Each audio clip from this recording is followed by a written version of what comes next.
Hello, welcome back to our fifth presentation. And yes, we are still here in our GeoTile model.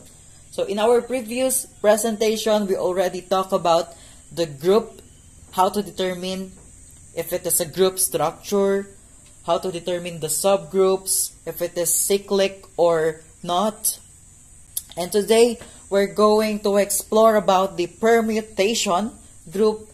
And now, to better understand what is permutation groups and subgroups all about, let's determine its definition. So permutation group is a rearrangement or bijective mapping of elements within a set. Okay, to say that it is a permutation group, so we need to prove that it has an identity element, in versus it is close under the composition, and most importantly, it is associative. Now, to formally start our preparation to prove that it is a group structure, first we need to change our elements into numbers, because using numbers allows us to track easily how each position is mapped into each other. So we need to change our elements into numbers. In rotation part, we need to change our elements into row. So now G will change as row 0, E1 as row 1, O1 as row 2, M as row 3, E2 as row 4, T as row 5, and R as row 6, and Y as row 7. So it goes like this. We have 0, 1, 2, 3, 4, 5, 6, and 7. Now, let's proceed to the reflections or the flip part. Now, let's proceed to the reflections. Similarly, with rotations, we need to change our elements into numbers to track easily how each position is mapped to each other. So now, we will change our reflections into mu. So C will now become mu 0. L is our mu 7. A is our mu 6. S is our mu 5. H is our mu 4. O2 is our mu 3. F is our mu 2. And lastly, we have Z as our mu 1. Now, let's create a Cayley table to organize the following. So now, let us perform these movements accordingly. So let's start with row 0, which means do nothing. So basically, we will not do any movements because it indicates do nothing. So as you can see, we have numbers here which represent the positions of elements in the set. So we are working with a set with 8 elements, so that we labeled it from 0 to 7. So these numbers are used to track how each position is mapped to each other by the movement of the permutation. So the top row is our original structure, and the bottom row indicates the position after performing the movement in our permutation. Okay. So now we have row 1, which indicates that we need to rotate it 45 degrees counterclockwise. So we moved our structure 45 degrees counterclockwise, and now our movement goes with 1, 2, 3, 4, 5, 6, 7, and 0. Now, let's proceed to the row 2. Row 2 says that we need to rotate our structure 90 degrees counterclockwise. So, we rotated our structure 90 degrees counterclockwise, and now our position after performing the permutation is 2, 3, 4, 5, 6, 7, 0, and 1. So P2 is equal to that. Okay. So now, in row 3, according to the movement, we need to move it 135 degrees counterclockwise. So, we moved our structure into 135 degrees counterclockwise, and we got 3, 4, 5, 6, 7, 0, 1, and 2. And next, we also have the row 4, which indicates that we need to rotate our structure into 180 degrees counterclockwise. And as you can see, we rotated our structure 180 degrees counterclockwise, and we got the 4, 5, 6, 7, 0, 1, 2, and 3. Now, in row 5, we also rotated our structure into 225 degrees counterclockwise, and we got 5, 6, 7, 0, 1, 2, 3, and lastly we have 4. And also, the same with row 6, we also rotated our binary structure into 270 counterclockwise, and we got the following order: 6, 7, 0, 1, 2, 3, 4, and 5. And lastly, we have row 7. So, according here, we need to rotate our binary structure 335 degrees counterclockwise.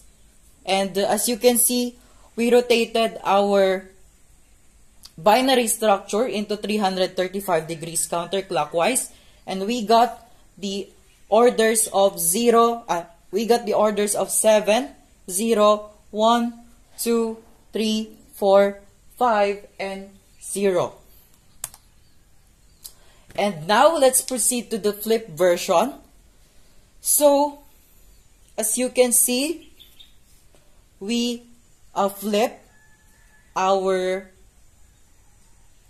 structure over the vertical axis, and we got the orders of 0, 7, 6, 5, 4, 3, 2, and 1. Also, we flip over the upper left to the lower right diagonal. So, we have the orders. So, we got the orders of 7, 6, 5, 4, 3, 2, 1, and 0. Also, M2 says that we need to flip horizontally over the horizontal axis, or left side emphasis. So, we flip our structure horizontally, and we got the orders of 6, 5, 4, 3, 2, 1, 7 as value of our mu2. Now, in mu3, it indicates that we need to flip over the lower left to upper right diagonal. So, we followed the rule and got the orders of 5, 4, 3, 2, 1, 0, 7, and 6 as value of our mu3. And also, in mu4, we flip our structure over the vertical axis and got the structure 4, 3, 2, 1, 0, 7, 6, and 5 as a value of our mu4. And also we have mu5 who says who says that we need to flip over the lower right to upper left diagonal. Because of that, we got the orders of 3, 2, 1, 0, 7, 6, 5. That is the value of our mu5. And mu6 says that we need to flip horizontally over the horizontal axis, right side emphasis. So, we got the order 2, 1, 0, 7, 6, 5, 4, and 3 as the value of our mu6. And lastly, to complete our set of movements, we flip the mu7 into the upper right to the lower right diagonal, left diagonal, and we got the orders of 1, 0, 7, 6, 5, 4, 3, 2, 1. Okay, so this is that. Okay, so that is the end of our movements. Now, let's summarize. Okay, the value of row 1 is this. The value of row 2 is this one. The value of row 3 is here. The value of row 4, 5, 6, and 7. So each of them corresponds to their value. So take a look about this figure. So this value are from the movements that we perform earlier. Okay, now let's create a Cayley table. So let's begin with the first row. So as I said in our previous discussion, in our first row, let us only copy the all elements, because we only talking about the movements from the second element, because row 0 indicates do nothing, and we are only performing the movements of the second element. So we just need to copy everything in the first row. And next, now let's begin with row 1 star row 1. Okay, so the value of our row 1 is this 1, 0, 1, 2, 3, 4, 5, 6, which is mapped to 1, 2, 3, 4, 5, 6, 7, and 0. And to perform this, we should always need to begin with the left side. So I put the left side here in top and map it into the right side. Here I put arrow to map the following. So 1 is to 1, 2 is to 2, 3 is to 3, 4 is to 4, 5 is to 5, 6 is to 6, and 7 is to 7. Now let's begin with the number 0. Let's check what is the partner of our number 0. Okay. So, here. So, our 0 maps to number 2. So, we put it here in the result as 0 maps to 2. And next, let's check number 1. So, our 1 is here and it is mapped to number 3. So, we put it 1 maps to 3. Okay. Now, let's go to number 2. So, as you can see, our number 2 maps to number 4. So, we put 2 maps to 4. And also, as you can see that 3 maps to number 5. So, we got V3 maps to 5.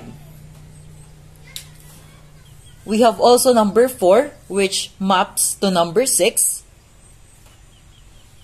So that we got the answer 4 maps to 6. We have also 5 maps to 7. Also 5 maps to 7. So we put that 5 maps to 7. And for number 6, it maps to 0. Therefore, we put 6 maps to 0. And lastly, we have 7, which maps to 0, which maps to number 1. So that we put 7 maps to 1. And now, since we arrive at the answer, let us now check if there exists a common value in our permutations. As we can see, row 2 is similar with the answer that we get, so that this is equal to row 2. Okay? Now, let's check for row 1 and row 2. Okay? Similarly, okay, we just pick the left side first and then map it into the right side, which is the P1. So it arrives with this answer, and it is equal to row 3. Also, row 1 and row 4, so we need to begin in the left side, which is the row 4, and map it into row 1. And the result is row 5. Similarly, row 1 star row 5 is equal to row 6. Row 1 star row 6 is equal to P7. Row 1 star P7 is equal to P1.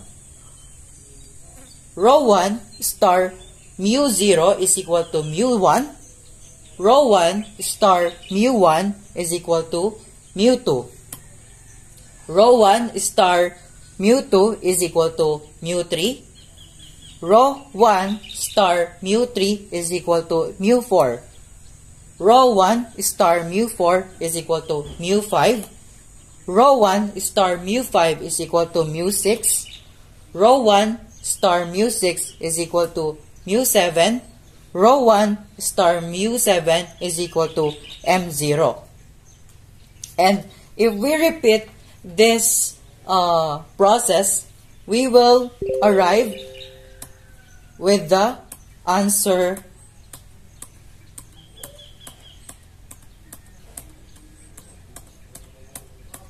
and it is a long process. We will arrive in this result in our binary structure, and if we will compare it to our original binary structure, it is isomorphic to our original binary structure. Now, let's check if it is a group structure. Okay, so let us determine if it is closed under the binary operation. So, as we can see, all of the elements are the elements of the set. As we can see, all of the results are in the elements of the set. So, therefore, we may conclude that it is closed under the binary operation. Now, let's prove if it is associative.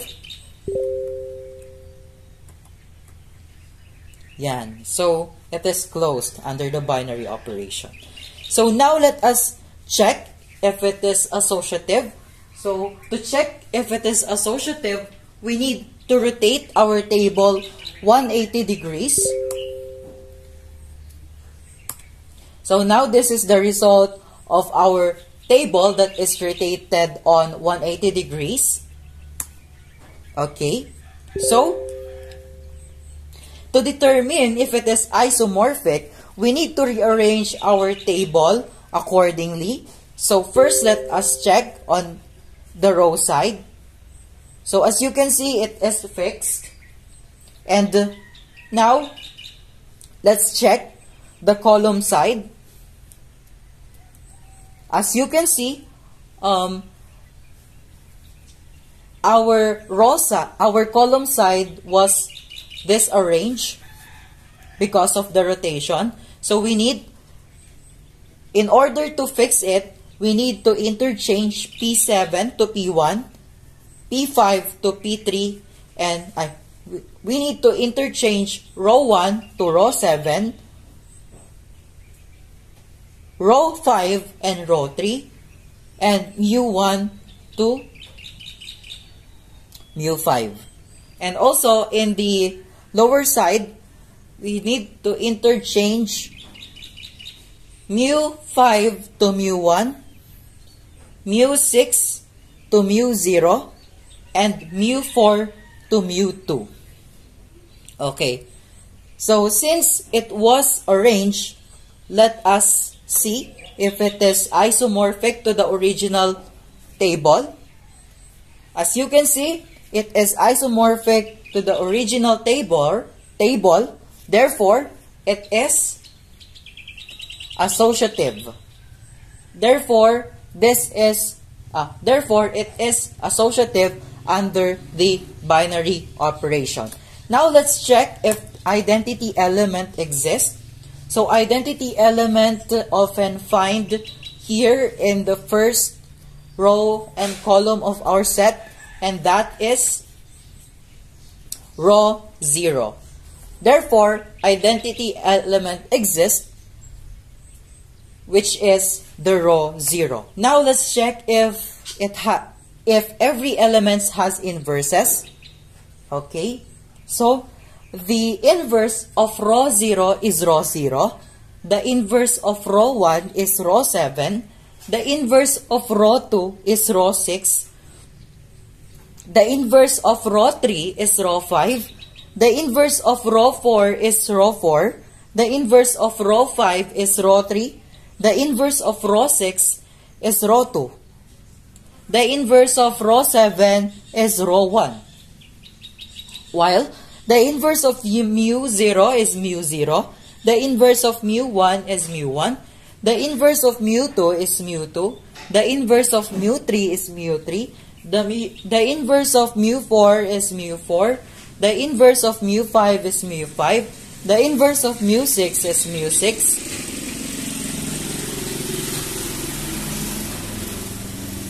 And the inverse of mu7 is mu7.